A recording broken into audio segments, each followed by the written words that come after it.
Welcome. Today we'll solve the integral of x times e to the x over 2 dx using integration by parts. Let's recall the integration by parts formula.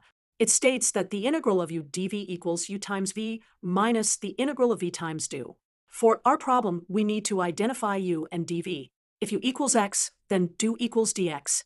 For dv equals e to the x over 2 dx, we integrate to get v equals 2 e to the x over 2. Now let's substitute these values into our integration by parts formula.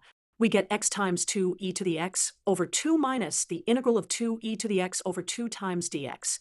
Let's solve the remaining integral. The integral of 2 e to the x over 2 dx equals 4 e to the x over 2 plus c. Therefore, our final answer is 2xe to the x over 2 minus 4 e to the x over 2 plus c.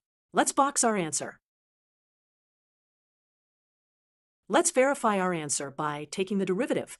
Using the product rule and chain rule, the derivative of 2xe to the x over 2 is 2e to the x over 2 plus xe to the x over 2. The derivative of negative 4e to the x over 2 is negative 2e to the x over 2. Adding these terms together gives us xe to the x over 2, which was our original integrand. And that's how we solve this integral using integration by parts. Remember to always verify your answer by taking the derivative. Thanks for watching.